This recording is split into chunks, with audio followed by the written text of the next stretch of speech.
L'anime commence en nous montrant un jeune homme qui fait une promotion dans son travail. Pendant qu'il célèbre, il réfléchit à comment il a bâti son empire pour gagner de l'argent sans travailler, de façon à finir ses jours en étant paresseux. Mais soudain, une énergie étrange ouvre un portail sous ses pieds, téléportant le jeune homme dans un autre monde. À son arrivée, il se retrouve sur une petite place où il peut observer des animaux vivants comme des humains. Quelques jours plus tard, Kenji Ninomiya, le jeune homme qui a été transporté, se trouve en train de travailler dans une mine de démonite, un minerai utilisé comme source d'énergie. Mais soudain, l'un de ses supérieurs lui demande s'il veut connaître les résultats du mois précédent. Il répond qu'il ne veut pas, ce qui met son supérieur en colère. Après l'avoir frappé, ce dernier lui dit qu'il n'a atteint que 15% de son quota, ce qui a causé une baisse d'évaluation pour tout le groupe. Plus tard, on voit Ninomiya décharger sa haine en se demandant pourquoi il doit travailler 16 heures par jour avec un seul jour de repos par semaine, aux côtés de ses perdants. En pleurant, il se plaint de sa présence dans ce monde, jusqu'à ce qu'il entende quelqu'un se faire réprimander, un certain Wanibe.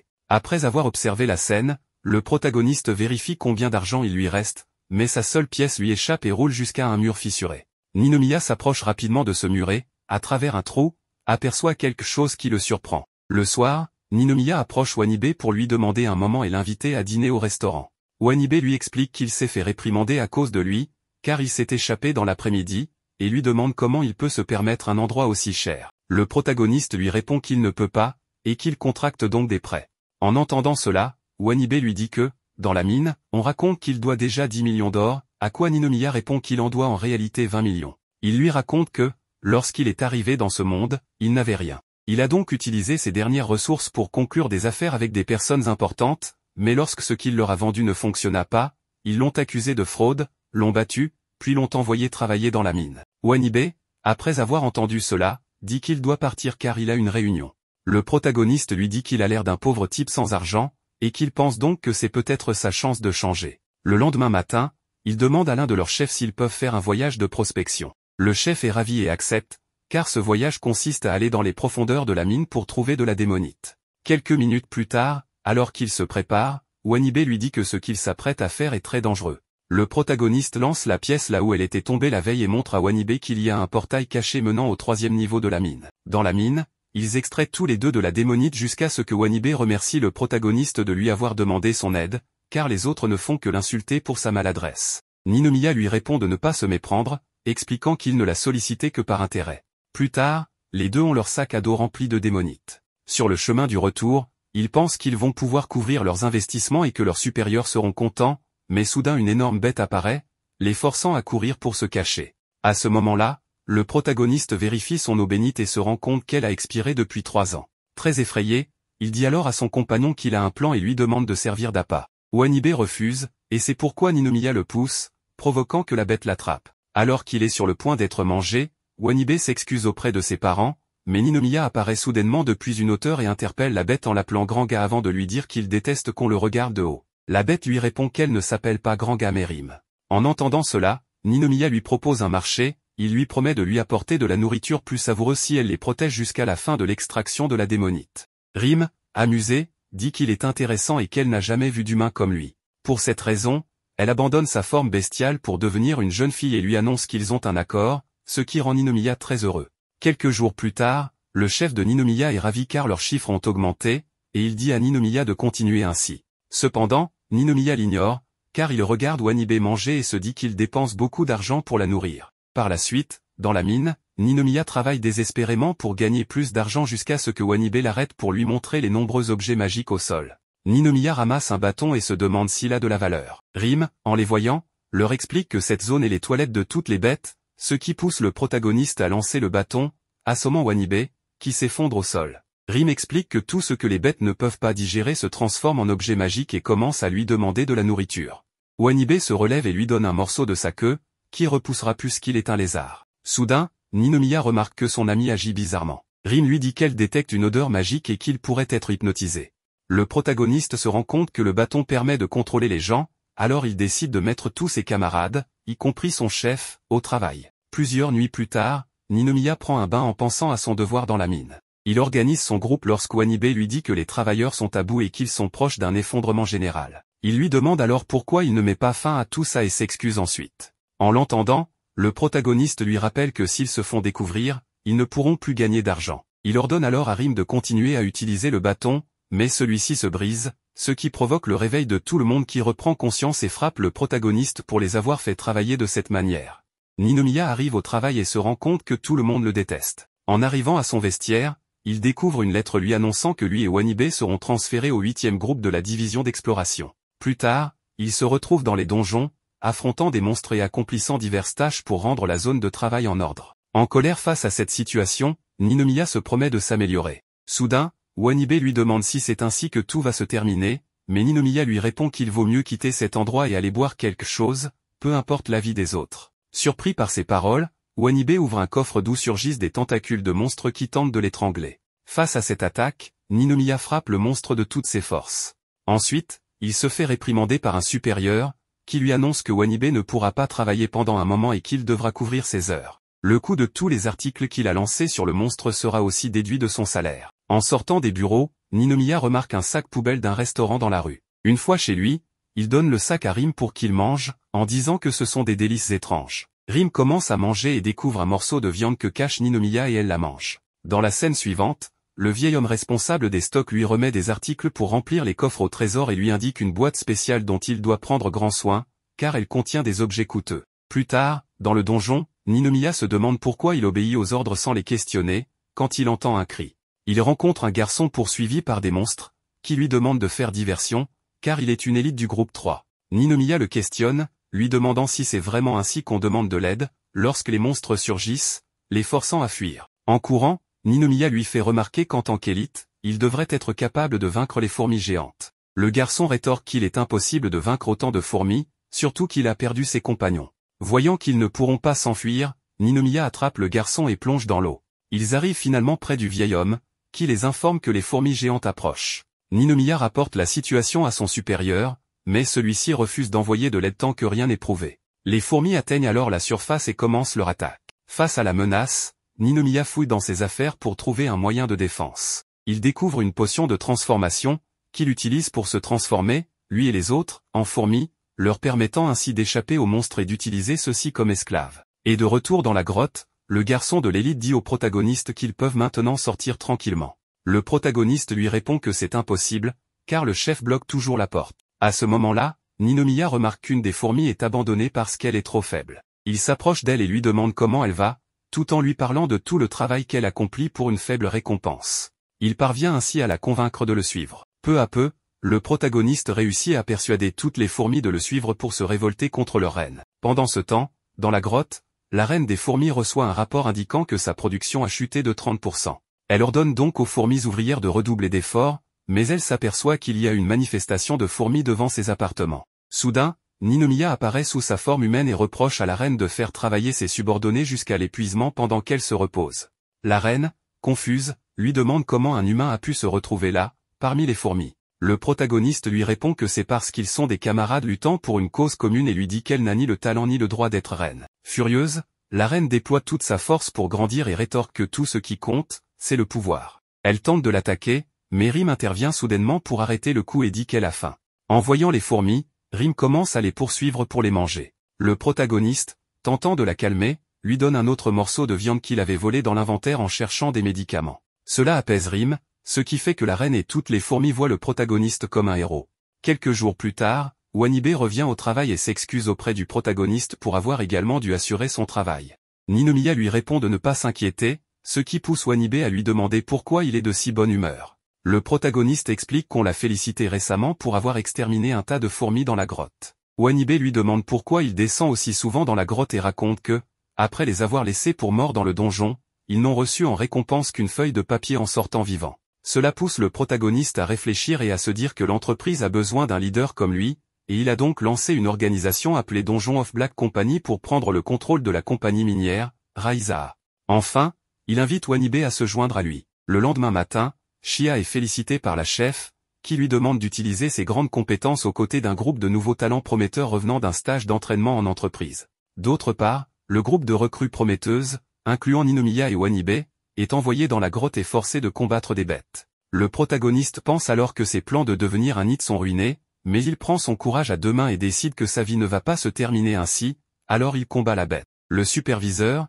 voyant la situation, utilise un interrupteur pour faire disparaître les monstres et leur dit qu'il semble trop tôt pour qu'ils aillent dans une grotte. Il ajoute qu'au dernier jour, ils doivent prouver que l'utilisation du piège magique en valait la peine, sinon la prochaine fois qu'il se déclenchera, ce sera à leurs dépens.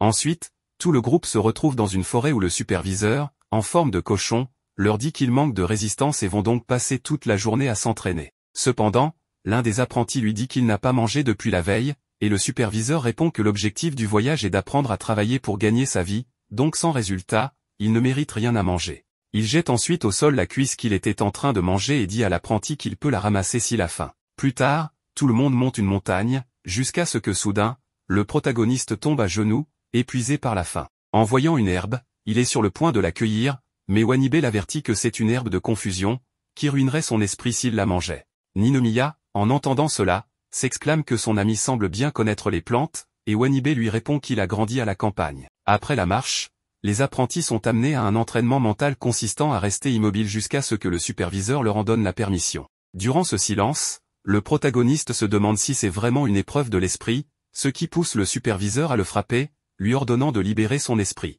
À la fin des épreuves, tout le monde se repose, mais le protagoniste remarque que Wanibe agit de façon étrange et constate que les seuls à résister à l'entraînement sont les elfes. Il commence donc à soupçonner que quelque chose de bizarre est en train de se produire. Par ailleurs, le superviseur savoure une coupe de vin en disant que le disque de lavage de cerveau qu'il est en train de jouer devrait affecter même les elfes, bien qu'ils aient des résistances magiques. Le lendemain, les apprentis sont forcés de creuser un grand trou sans possibilité de boire de l'eau. Dans le trou, Wanibe demande au protagoniste s'il ne trouve pas agréable de suer sous le soleil, ce qui est étrange. Après plusieurs jours d'entraînement et de lavage de cerveau, la chef de l'entreprise les félicite pour tout ce qu'ils ont appris. À la fin de son discours, le superviseur, en les raccompagnant au port, leur propose désespérément d'acheter une figurine coûtant 100 000 pièces d'or. Tous, y compris le protagoniste, en achètent plusieurs. Plus tard, sur le bateau, le protagoniste reçoit un coup accidentel qui le ramène à la réalité. Peu après, Wanibe vient lui demander combien de figurines il a acheté. Ninomiya,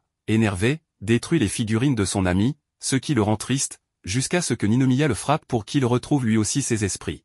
Wanibe demande alors si leur plan a fonctionné, ce à quoi Ninomiya répond par l'affirmative, en prenant de petites doses d'herbes de confusion, ils ont pu éviter le lavage de cerveau permanent. Pendant ce temps, sur l'île d'entraînement, le superviseur découvre que l'herbe de confusion a été mélangée à la nourriture des mages qui lavent les cerveaux, provoquant une grande explosion. Le lendemain, Ninomiya et Wanibe arrivent au bureau de l'équipe 3, où ils vont travailler. Ils sont accueillis par Shia, qui se présente comme leur supérieur. Wanibe la complimente, ce qui la fait rougir, puis elle le frappe et l'envoie à l'hôpital. Après que l'ambulance ait emmené Wanibe, elle propose à Ninomiya de lui montrer les nouvelles installations. Ils se rendent au Compagnie Mart, une boutique exclusive pour la division d'exploration, où les combattants peuvent s'équiper d'armes et d'objets magiques. Shia demande au protagoniste s'il ne trouve pas que Raizaha est une grande entreprise. Celui-ci prend une épée et répond qu'il n'est pas d'accord, car tout est fait avec la démonite qu'il récolte. Cela signifie que ceux qui ne remplissent pas le quota établi doivent acheter des objets pour leur propre bénéfice.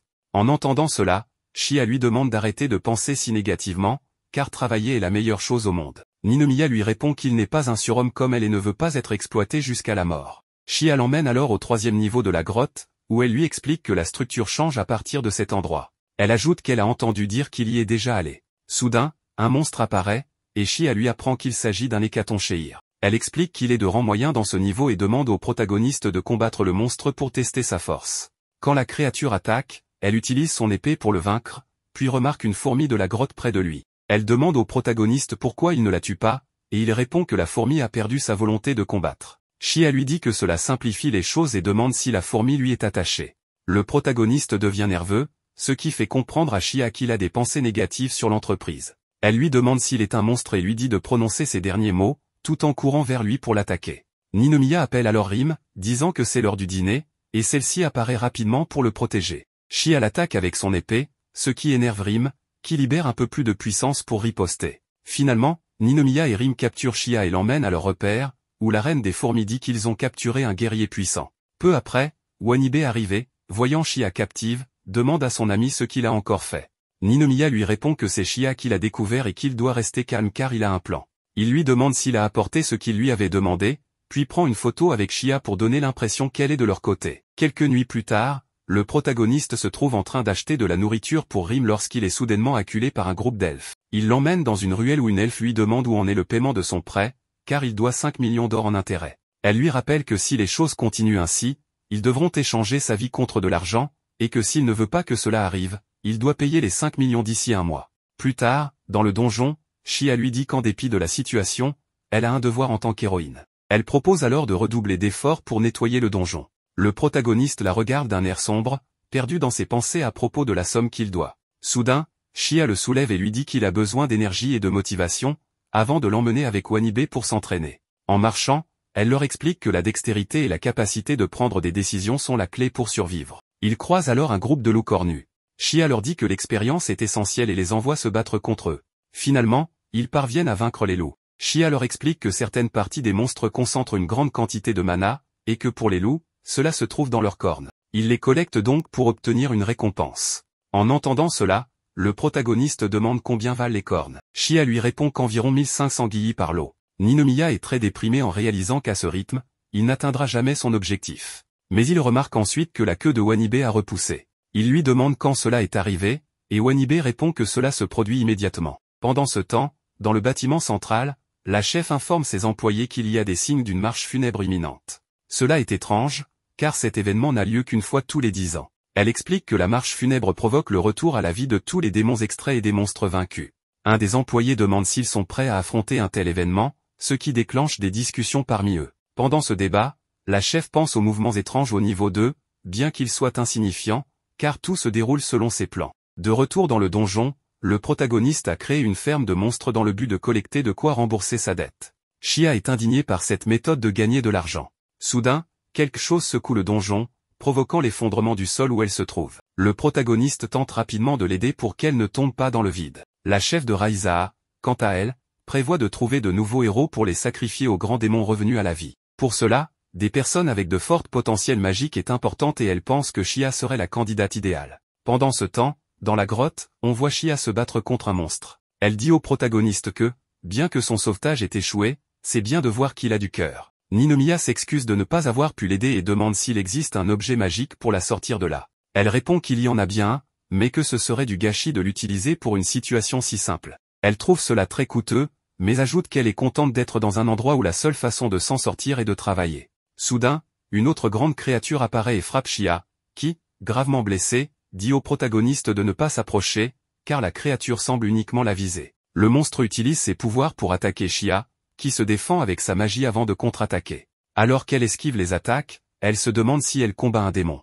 Elle réalise ensuite que c'est pour cette raison qu'on l'a amenée à cet endroit. Chia est de nouveau touchée et, dans un moment critique, le protagoniste la prend dans ses bras pour la sortir de là. Il lui demande si elle va bien, ce à quoi elle répond que oui, mais ajoute que le combat ne tourne pas en leur faveur. Le protagoniste lui demande ce qu'il doit faire, et elle répond que vaincre le démon est un devoir qu'elle compte accomplir. Cependant, Ninomiya lui propose de rentrer chez eux en utilisant l'objet magique. Chia lui répond que ce n'est pas possible, car l'objet ne peut téléporter qu'une seule personne. Elle lui dit alors de partir seule, ce qui pousse le protagoniste à la réprimander pour avoir abandonné si facilement. Chia explique qu'elle doit rester, car elle a une grande dette envers Raizaha. Elle commence alors à activer l'objet pour que le protagoniste puisse s'échapper, mais Ninomiya, furieux, l'en empêche. Il lui arrache l'objet et le jette sur le démon, téléportant la bête à la surface. Chia, sous le choc, demande au protagoniste s'il réalise ce qu'il vient de faire. Il lui répond qu'il a envoyé le monstre à la surface et qu'ainsi, ils ont gagné du temps, car le démon reviendra de toute façon pour l'attaquer. Pendant ce temps, à la surface, le démon détruit tout sur son passage jusqu'à ce qu'il atteigne le donjon où travaillent les employés. La chef leur ordonne alors de stopper la créature, car tout ce qu'elle détruit sera déduit de leur salaire. Dans le donjon, Wanibe arrive auprès du protagoniste et lui demande ce qu'il compte faire. Soudain, le démon apparaît et fonce sur le protagoniste pour l'attaquer. Mais avant d'atteindre sa cible, la créature tombe dans un grand trou piégé. Ninomiya ordonne alors à ses fourmis de remplir le trou avec du ciment. Ensuite, il demande à Chia d'utiliser sa magie, ce qu'elle fait pour sécher rapidement le ciment. Malgré tout, la bête parvient à se libérer. Pour cette raison, Ninomiya lance le plan B. Il dit à Chia qu'avec Rime indisponible, elle est leur meilleure ressource tactique. Il lui demande donc de se reposer et de soigner ses blessures en attendant le moment où ils auront besoin d'elle. Dans la scène suivante, tout le monde s'échappe en carriole, Chia attachée à un mât. Elle explique au protagoniste que la créature semble attirée par la magie et que la seule façon de la vaincre est d'extraire assez de puissance magique pour la tuer en un seul coup. Ninomiya ordonne ensuite à ses fourmis d'exécuter le plan, ce qui permet de faire tomber le démon dans un trou rempli de glu issu de monstres. Ensuite, il dit à Wanibe que c'est le moment, car la glu est suffisamment dense, et Wanibe commence à brûler le démon. Cependant, la bête lance des attaques sans relâche, ce qui pousse Shia à sauver le protagoniste. Celui-ci lui dit qu'elle ne devrait pas risquer sa vie, mais elle, énervée, lui répond d'arrêter de minimiser les choses, car elle veut simplement accomplir son devoir et son destin. Ninomiya lui demande alors si sa manière rigide de penser est due à son père, surnommé le roi des aventures ratées. Shia lui demande comment il connaît son père, et Ninomiya répond qu'il a mené une enquête pour savoir à qui il avait affaire. Le protagoniste commence à raconter l'histoire de son père, et Shia partage que la vie de son père a ruiné son existence, ainsi que celle de sa mère, jusqu'à ce qu'elle commence à travailler pour Raiza. Elle lui confie que travailler correctement signifie faire partie de la société. Soudain, Ninomiya lui touche un sein pour tenter de la calmer, ce qui la pousse à le frapper. En se relevant, il lui dit qu'elle parle toujours de l'importance de la compagnie et du travail, mais que rien de cela ne vient de sa propre réflexion. Il affirme qu'elle laisse les autres contrôler ses pensées, ce qui fait d'elle une personne fragile. Elle tente de l'interrompre, mais il poursuit en expliquant que le travail n'est pas mauvais en soi, mais que son esprit est manipulé par des idées qui profitent à Raiza. Il lui dit qu'elle n'a pas besoin de risquer sa vie pour eux. S'approchant d'elle, il lui suggère qu'elle peut vivre comme elle le souhaite et qu'elle devrait se libérer de ses chaînes. Ces mots lui rappellent pourquoi son père était heureux avec ses aventures. Soudain, le protagoniste lui déclare qu'il va lui montrer ce que signifie vivre librement. Il crie de lancer le plan 3 et projette un artefact magique au plafond de la caverne. Cela provoque l'effondrement d'une partie de la caverne sur le démon, permettant à Shia de profiter de l'opportunité pour frapper la bête avec son épée. Le protagoniste célèbre alors la mort du démon, jusqu'à ce que celui-ci réapparaisse derrière lui. Mais Rim intervient, arrêtant le monstre. Elle dit à Ninomiya que c'est sa nourriture et qu'ils ne peuvent pas le manger sans sa permission. Rim utilise ensuite sa grande force pour éliminer définitivement le démon. Une fois la bataille terminée, Rim explique que ce démon était incomplet et qu'il était venu chercher de l'aide. Cette révélation laisse Ninomiya perplexe, mais il se réjouit qu'il soit au moins sain et sauf. Il propose alors d'aller fêter leur victoire. Cependant, une étrange lumière apparaît soudainement sous ses pieds, ouvrant un portail. Ce phénomène lui rappelle le jour où il a été téléporté dans ce monde. Puis,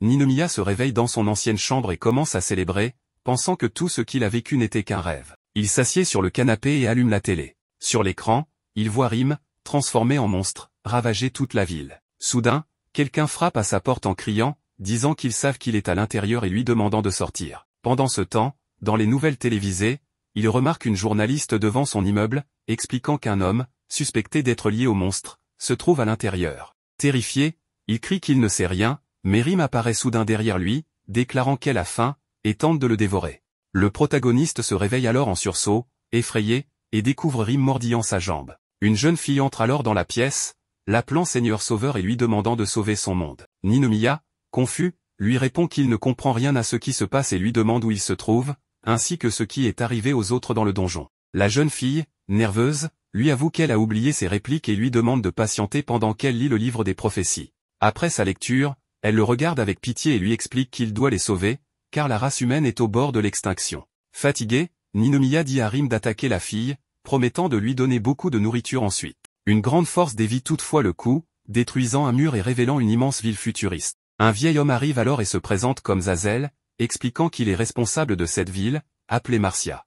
Il désigne la fille comme Ranga, une prêtresse très douée en magie. Plus tard, dans un ascenseur, Ninomiya demande des explications. Zazel raconte que le monde a été plongé dans le chaos par des capitalistes extrémistes. Profitant de cette situation, le roi démon est apparu, utilisant des monstres pour dominer le monde. Depuis, les humains se sont réfugiés sous terre, passant 300 ans dans un abri sombre où les ressources s'épuisent. Cependant, ils ont retrouvé l'espoir en découvrant le livre des prophéties et un portail miraculeux à la surface. Grâce à cela, ils ont invoqué une personne capable de les aider, Ninomiya. À ces mots, le protagoniste se rend compte qu'il a été téléporté d'une réalité absurde à une autre. Zazel lui explique qu'il doit propager son évangile et l'emmène devant une foule qui l'attend. Voyant cela, Ninomiya leur lance qu'ils ne sont qu'une bande de perdants qui dépendent des autres. Zazel réplique que ces gens sont prisonniers et ne savent pas quoi faire, méritant donc de la compassion.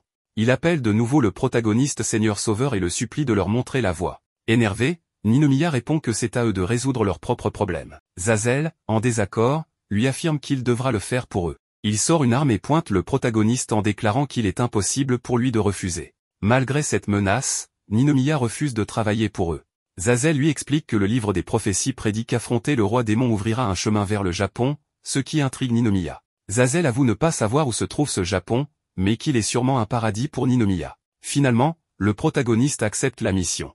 Lui et Rim apprennent que Ranga les accompagnera dans leur voyage. Ninomiya proteste, affirmant que la fille sera un fardeau, ce qui pousse Ranga à insister en essayant de le caresser. Et soudain, le protagoniste touche des parties du corps de Ranga avant de se rendre compte que Ranga est en réalité un mec. Zazel lui explique que le livre des prophéties mentionnait qu'un enfant doté de pouvoirs magiques devait devenir une prêtresse, et comme Ranga était la seule candidate, il n'avait pas eu d'autre choix. En sortant à la surface, Ninomiya aperçoit une statue détruite et réalise qu'il n'est pas dans un monde séparé, mais à Amuria, simplement dans le futur. Dans la scène suivante, les trois personnages traversent les rues abandonnées à moto jusqu'à ce qu'ils remarquent que Rim n'a plus de nourriture. Le protagoniste accélère pour arriver rapidement au château du roi démon, espérant éviter que Rim ne les dévore. À leur arrivée, Ninomiya planifie une entrée discrète, mais Ranga utilise soudain ses pouvoirs pour détruire la porte, provoquant la sortie d'un loup à 3 têtes depuis l'intérieur du château. Le loup déclare que ce château appartient à l'estimé assistant du chef de section de l'armée du roi démon. Il précise également que la ville est appelée la ferme du général Fourmi. Ninomiya, furieux, dit à Ranga que ce n'est pas le château du roi démon. Elle répond qu'elle a peut-être fait une erreur. Le loup à 3 têtes demande alors au protagoniste s'il peut frapper Ranga, ce à quoi Ninomiya répond qu'il adorerait voir cela, mais qu'il a une mission à accomplir. Il ordonne alors à Rim d'attaquer, mais elle n'est plus sur la moto. Ils entendent depuis l'intérieur du château que Rim mange tout. Cela entraîne Ninomiya et Ranga à être capturés et emmenés devant le général Fourmi. Ce dernier, en voyant Ninomiya, est ravi et le reconnaît immédiatement. Le protagoniste, surpris, demande qui il est, et le général lui répond qu'il est la fourmi qui se battait à ses côtés dans le passé. Stupéfait, Ninomiya demande pourquoi il a changé d'apparence. La fourmi lui explique qu'elle a grandi et monté en grade, ce qui pousse Ninomiya à la féliciter, rendant le général très heureux. Plus tard, les protagonistes dînent avec le général, qui explique que, suite à la disparition de Ninomiya, des problèmes ont surgi. La plupart des fourmis sont retournées sous terre, mais celles qui sont restées en surface ont été bénies par le grand roi démon. Grâce à cela, elles marchent désormais fièrement sur la surface, contrôlant les humains. Ces paroles impressionnent Ranga, qui demande au général de raconter davantage d'histoires du passé. La fourmi continue, décrivant les batailles aux côtés de Ninomiya comme spectaculaires, mais ajoute qu'il est désormais coincé dans un rôle compliqué. Ninomiya demande ce qui se passe. Avant que le général ne réponde, une personne en colère entre en faisant un scandale. Cet individu déclare qu'il ne permettra plus au général de faire ce qu'il veut. Rim saisit alors l'homme par le cou, prêt à le dévorer, mais le protagoniste la calme, souhaitant entendre ce que l'homme a à dire. L'humain se plaint d'être fatigué de travailler 8 heures par jour avec seulement 2 jours de repos par semaine. Ninomiya, en colère, commence à frapper l'homme en criant que ce n'est pas de l'exploitation.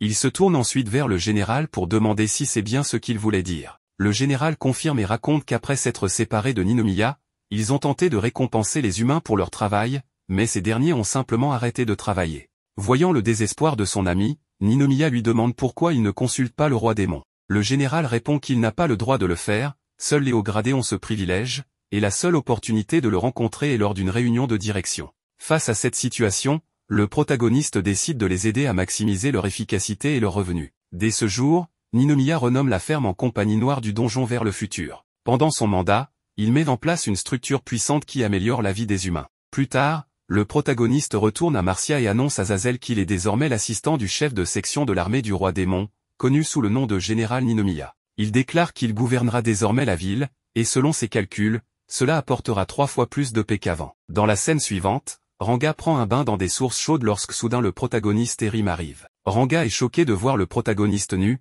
mais il lui répond qu'elle n'a pas à s'inquiéter puisqu'ils sont tous les deux dans le même état. Ensuite, ils observent Rim nager pendant que Ninomiya informe Ranga qu'il a été promu directeur de la force d'invasion de l'Ouest. Cependant, il estime que ce n'est pas suffisant et ressent le besoin de rencontrer le roi démon pour découvrir comment retourner au Japon. Elle lui demande s'il doit assister à une réunion spéciale pour voir le roi démon, ce à quoi il répond par l'affirmative. Il lui confie également qu'il éliminera tous ceux qui se mettront en travers de son chemin. Pendant ce temps, depuis les buissons, une caméra espionne leur conversation et transmet l'image à la fraternité exécutive spéciale de l'armée du roi démon, connue sous le nom des 3 corbeaux. En entendant les plans du protagoniste, ils décident qu'il faut le détruire pour protéger leur position. Le lendemain, Ninomiya et les filles partent à moto pour chasser des monstres déserteurs de l'armée. Mais depuis une montagne, Power les observe et met en place un plan, provoquant l'apparition d'un monstre très puissant sur leur chemin. Elle espérait que, lorsque le monstre les attaquerait, elle pourrait les aider et ainsi établir une structure de pouvoir irréversible. Cependant, sur la route, Rim parvient à vaincre le monstre d'un seul coup.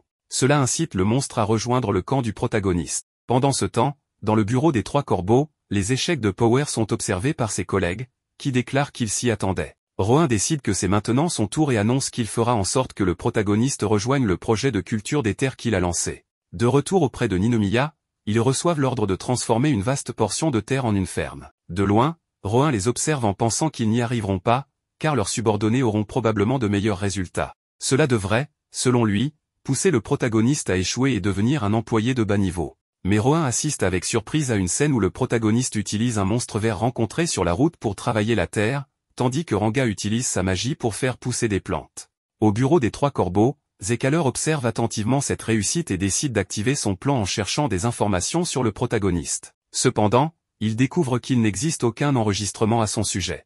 Il décide donc d'interroger directement Ranga. Pendant la nuit, Ranga se trouve dans les sources chaudes lorsqu'elle est interrompue par Zekaler, qui lui dit qu'il est là pour lui poser des questions sur ses informations personnelles. Il lui rappelle également l'importance des trois corbeaux et affirme qu'une erreur de sa part pourrait être désastreuse pour toute la division. Ranga, effrayé, lui demande ce qu'il veut réellement. Alors répond qu'il veut qu'elle s'excuse devant sa caméra. Il dirige alors la caméra vers elle et lui demande de se lever et de retirer sa serviette pour ensuite déclarer qu'elle est désolée. Mais en voyant que Ranga est un homme, alors reste stupéfait, se demandant ce qui se passe en lui. Soudain, il est attaqué par Rim. Après cette tentative échouée, les trois corbeaux se retrouvent dans leur repère, débattant des raisons de leurs échecs. Mais ils entendent soudain la voix du protagoniste. À travers la caméra qu'ils avaient installée, il leur dit qu'il a apprécié les cadeaux qu'ils lui ont envoyés et que, grâce à eux, sa place dans l'armée du roi démon est désormais assurée. Enfin, il leur demande de nettoyer leurs chaises, car il prévoit de s'y asseoir. En entendant cela, Rohan propose de lui lancer la mission impossible. Ses collègues,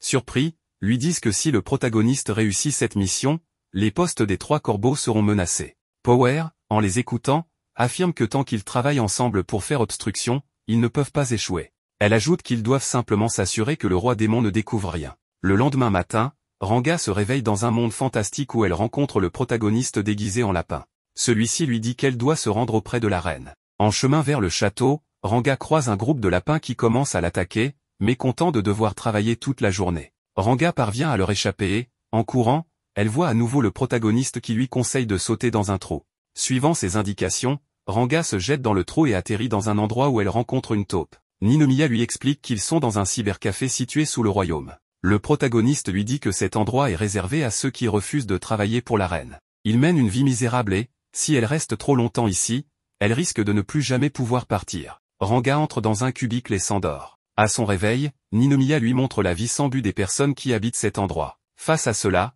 Ranga réalise que l'alternative rejoindre les lapins est également une impasse. Elle commence alors à réfléchir à ce qu'elle doit faire. Soudain, à travers la fenêtre, une femme géante apparaît. Il s'agit de la reine, qui s'adresse à Ranga et lui reproche son retard. Elle se présente comme Belza, l'ancêtre de Ranga, et exprime son désir de la rencontrer. Cependant, Ranga lui répond qu'elle n'a aucune envie de la voir. Elle lui reproche les difficultés qu'elle a endurées à cause d'elle, notamment parce qu'elle est une descendante de la sorcière qui a provoqué l'effondrement du monde. Ranga explique que cet événement a brisé ses parents, qui en sont morts de chagrin. Belza lui demande si elle se souvient de la manière dont elle a été persécutée à cause de ses origines, ce qui l'a obligée à vivre dans une ville apathique tout en cachant son secret. Ranga confirme qu'elle s'en souvient et la reine l'invitait à rester auprès d'elle. Ranga refuse, se disant à elle-même qu'elle doit se réveiller, car elle est prisonnière de son propre rêve. Belza lui rétorque qu'il est trop tard. Elle l'accuse d'avoir fui toute sa vie et lui conseille d'accepter que le monde n'a pas besoin d'elle. À cet instant, le protagoniste déguisé en lapin réapparaît et lui recommande d'abandonner. Mais soudain, le véritable Ninomiya apparaît dans le rêve. Il reproche à la reine de l'opprimer et se tourne vers Ranga pour lui donner un coup de tête, afin de la réveiller. De retour dans le monde réel, Ranga reprend ses esprits. Le protagoniste, avec un sourire, lui fait remarquer qu'elle a causé beaucoup de problèmes. Confuse, elle lui demande ce qui s'est passé. Elle aperçoit alors un immense robot et se souvient que cette machine lui avait tiré un rayon, provoquant sa perte de conscience et le rêve étrange qu'elle a eu. Ninomiya observe le robot détruit et déclare que sa promotion est désormais complète, ce qui le rapproche de son retour au Japon. Ranga, troublé, interrompt Ninomiya pour lui demander si c'était mal d'avoir fui les problèmes toute sa vie. Il lui répond que oui et l'encourage à être fier tant que ses objectifs restent inchangés. Peu importe combien de fois elle échoue, elle doit continuer à avancer. Et si quelqu'un la contredit, elle n'a qu'à lui asséner un coup sur la tête, même s'il s'agit de la reine. Ces paroles font rire Ranga, qui, avec des larmes aux yeux, le remercie sincèrement. Ensuite, le protagoniste et les filles se rendent au palais pour rencontrer le roi démon. Sur place, ils croisent une jeune femme qui demande une faveur au protagoniste, sauver le monde. Les trois restent stupéfaits en entendant cette requête.